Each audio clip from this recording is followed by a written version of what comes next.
everybody, Jason Cutter here. Welcome to the third part of my conversation with Nalani Gruel. If you didn't catch out part 1 and part 2, shame on you. Go back, listen to those, then come back to this one, wherever you're finding this on the podcast, on YouTube, wherever. Make sure to check out those first 2 parts, primarily because there's a lot of value in there. Secondary, great conversation, so much stuff. Nalani has been amazing sharing her perspective. So what's different for her than the other guests that I've had on this season so far is that she was a student at University of Houston, then went into their sales program, and then went to work for their sales program in working with the students, and then also in marketing.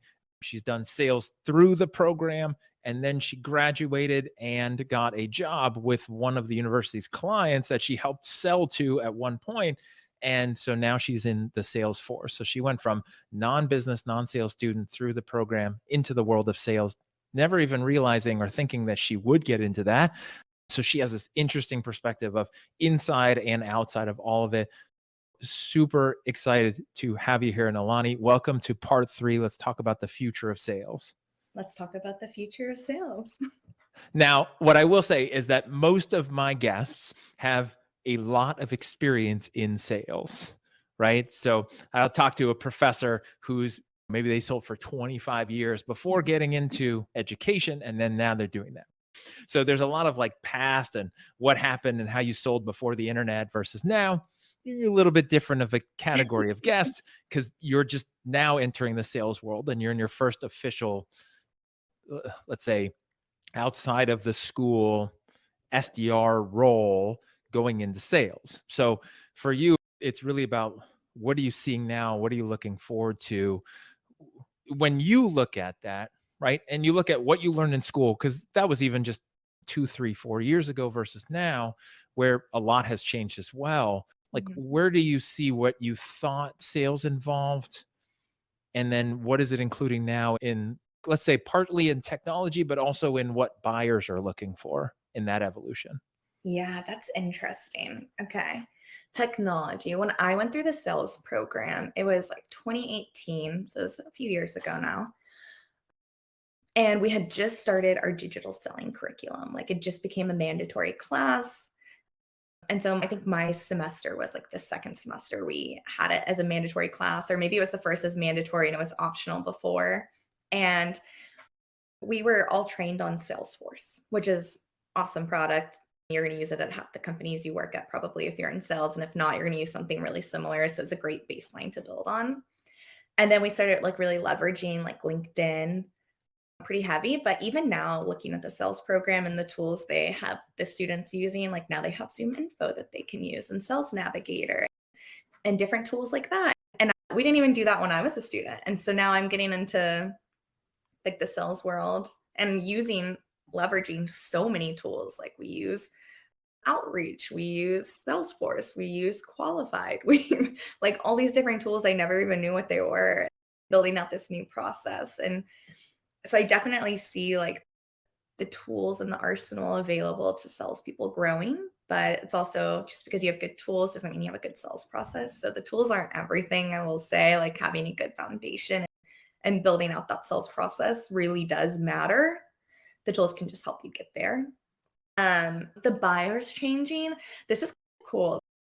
I started in the sales program before the pandemic, and then I was like working as a student worker during the pandemic, and then I became a program manager. And just like the way that sales has changed and the amount of time that I've been around it is drastic. Now, for the most part, if you're in sales, you can work from home.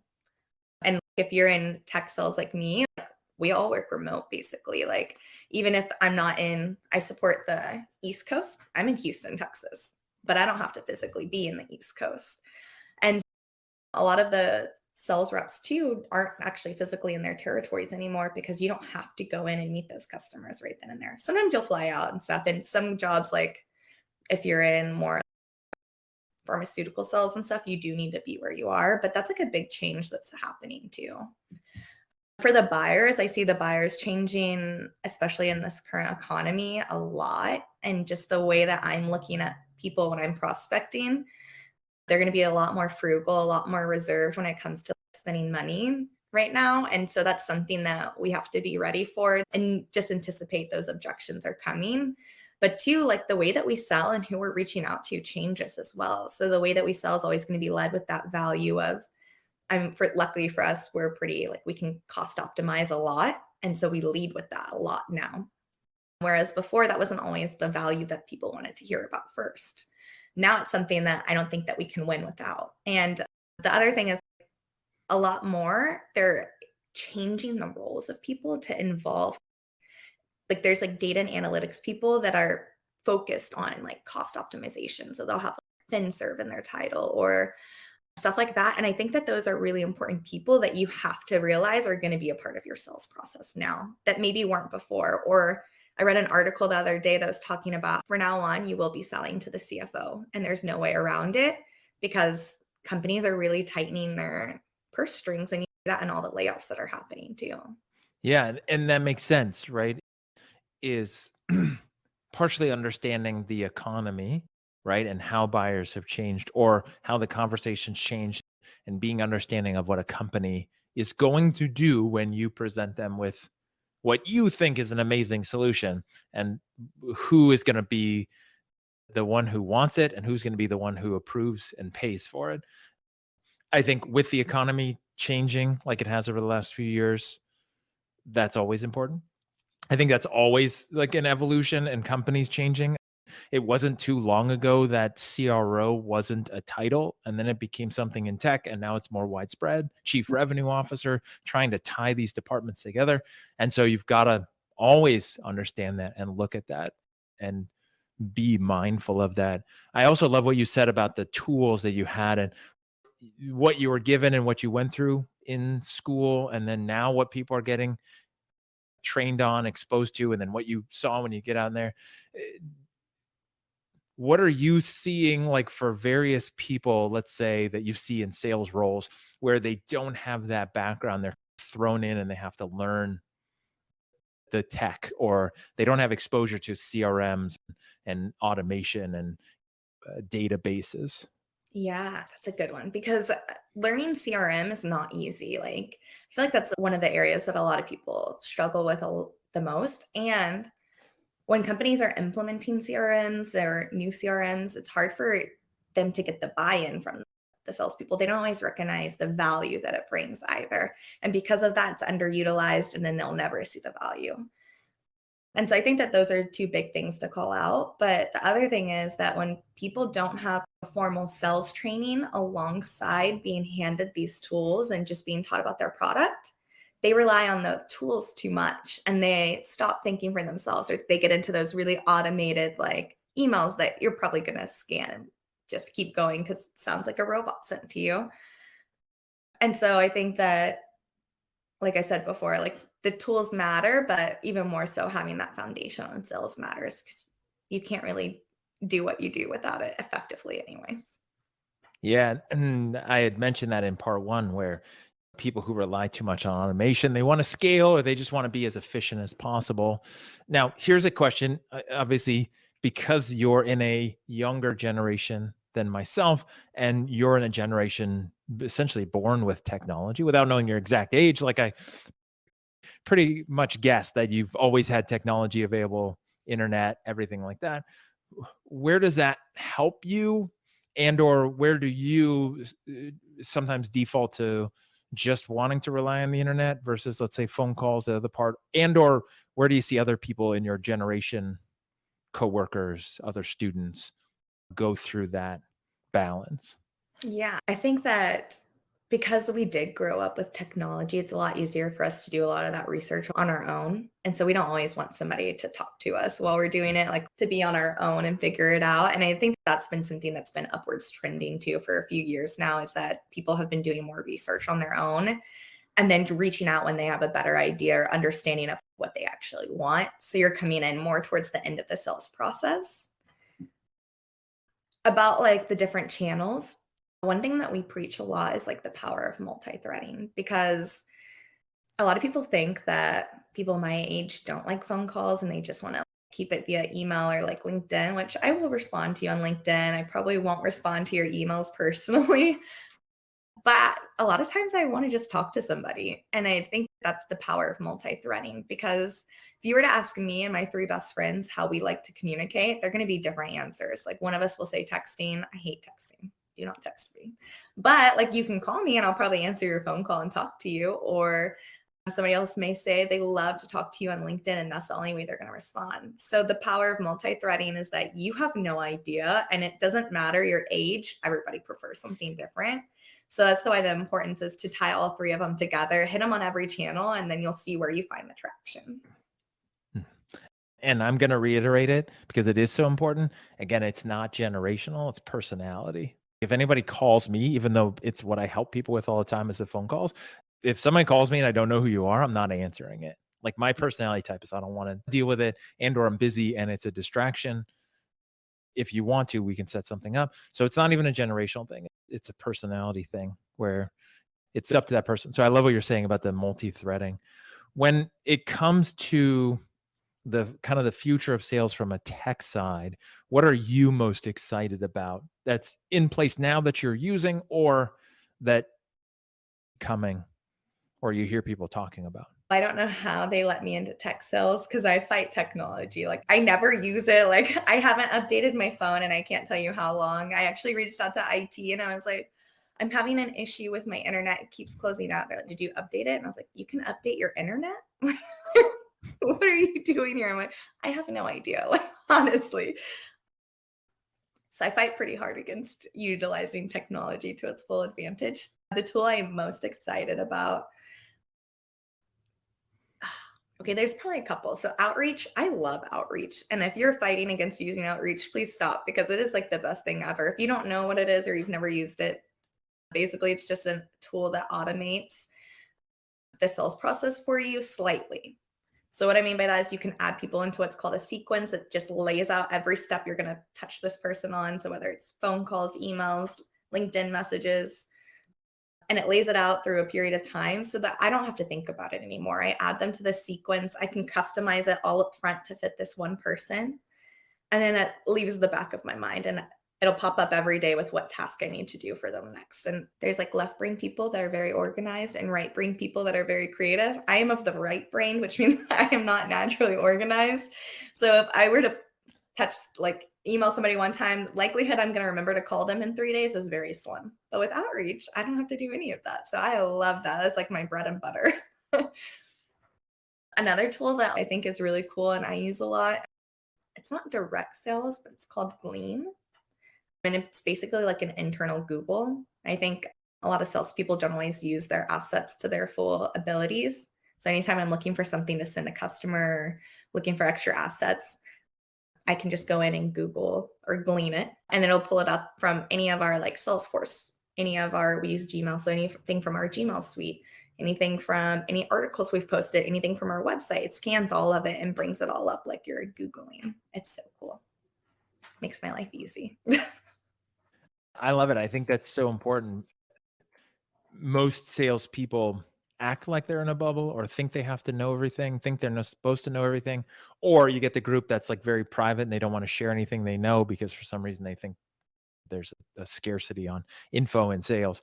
And then there's just, you want to know and you want to get help, but like, how do you get it? So I love that tool. We'll put the link for that in the show notes. I never heard of that, but that sounds like an amazing way to get access to the inherent information and knowledge within an organization. I think that's great.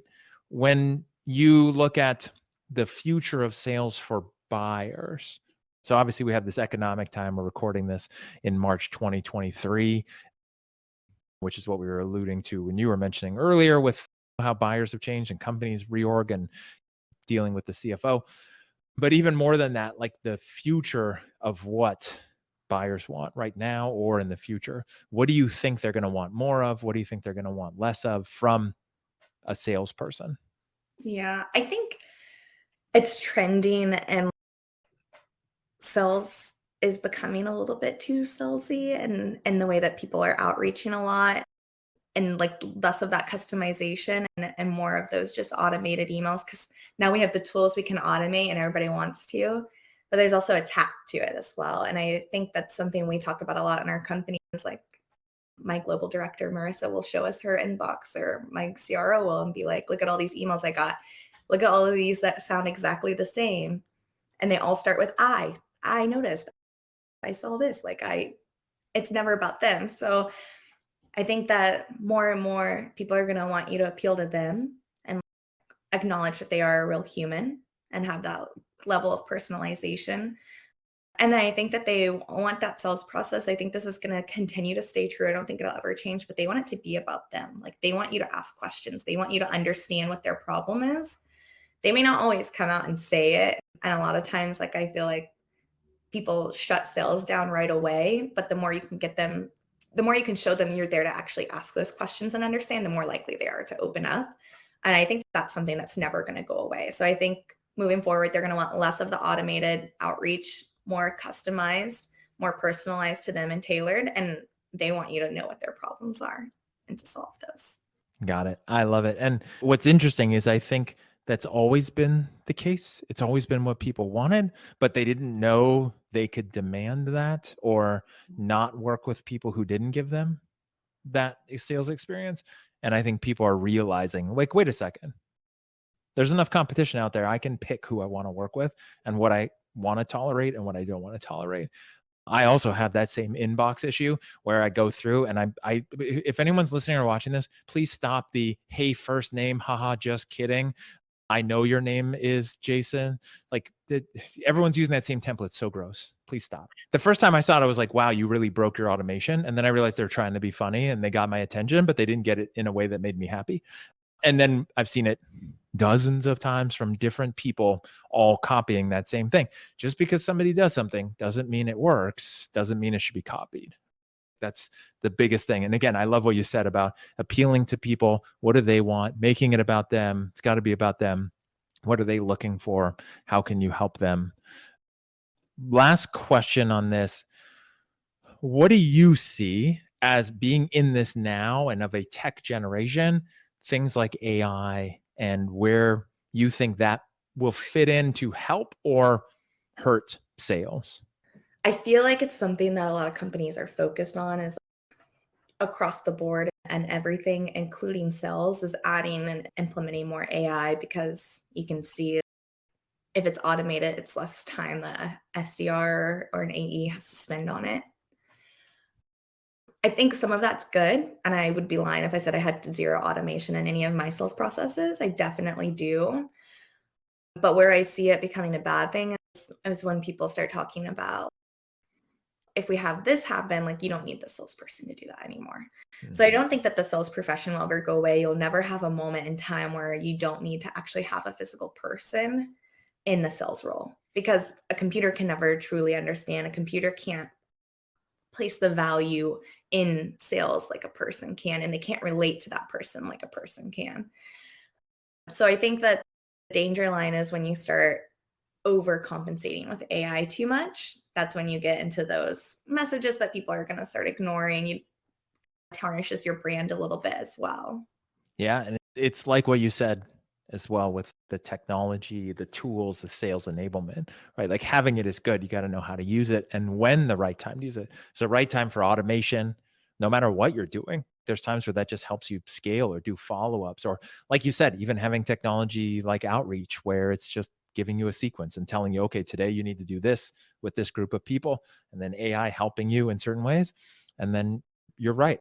When you're talking about a considered purchase, people will always want to get help and support and guidance from a real human. If not, then they could just order online and they don't even need you, which means your product is not that complicated, which for some things it will be replaced by robots and chatbots selling for you. If what you're selling is just a transaction commodity, let's say even what we talked about before, your career fair booths or golf tournament stuff. If you really need a person for that, if the AI gets even a little bit better, probably not. One other thing that you just mentioned was like the support after the sale. I think that's something that buyers expect a lot more too. It's something that's trending, is people want that extra support, and they want to know that, especially in, I sell a service, that service is going to be easily adoptable for their teams. Otherwise, they're not going to buy it. Sorry, you just mentioned it, and I was like, oh, that's a big, like, trending upward thing. They need that support. It's so true. And What's interesting is that's always been the case, but again, what companies do versus what buyers want, and then what buyers will tolerate versus won't tolerate. That's the big thing, is that the sales never stops, right? Like, you might finish your part as an SDR to get that appointment, but that person still has to show up for the appointment. And then that's just the next step in the process. That AE has to do their job and help somebody, become a client. But that doesn't stop there. Like, that person has to be re-enrolled and resold constantly in order to onboard, to move forward, to want to be a part of it, to use the technology. So many people I see, like, they're in sales, they think the sale stops once the payment's made, then they move on, the company thinks it's over, and that's literally just the beginning of the relationship. Yeah, absolutely. Kind of like you said about the first day and people not thinking they're in sales versus, if you ever gone on a date with somebody and that kind of mode, it's getting that first date, that's just when it begins, right? That doesn't mean the whole thing is done, like it's over. You're just beginning the process. So it's fun to think about that. So as we wrap this up, for people who want to reach out to you, I know I mentioned LinkedIn. You said LinkedIn is a good place for you. Obviously, if anyone knows you personally, don't text you, call you if they have anything they want to chat with you about. And for the company you work for, we didn't really mention it this time, but it'll be in the show notes, Starburst Data. And again, it's not a paid product placement. This isn't sponsored by them. I just love the stuff that you said about the company and the leadership and the characteristics of people they're looking for, that they value more than experience. And I always love supporting that. And people who appreciate someone who's gone through some schooling and got some training, and then putting them into an environment where they can do what they do best. So that's the only reason I mention that, because it sounds amazing. And I want to support more companies who see sales as a profession and the value side, instead of just selling, like I say all the time, selling crap that the world doesn't need and trying to do it at scale. So I appreciate that. Nalani, again, thank you for being on here. Thank you for 3 conversations, 3 episodes, all your time and energy. You've been amazing. Thanks for being here. Awesome. Thank you so much. I really appreciate it. It was so fun. I enjoyed it. Wrapping up this third part here. Thank you everyone for tuning in. I know that anyone watching and listening to this, you caught all 3 segments. Please take this value with you. Take something from these conversations. I firmly believe that there is a reason you found these episodes, this episode, videos, sound bites, clips. Maybe you're watching clips of this on LinkedIn and that led you to here. Like, it all happens for a reason. There's something in here to help you with your sales career, with your leadership of the salespeople you have on your team. Maybe you run a sales program and you're getting some things from this to see how to help your students be better in sales and give the world what they need. And I appreciate Nalani being on this journey with me and sharing all this stuff. It's been amazing. And until next time, thank you for helping fill the world with authentic persuaders.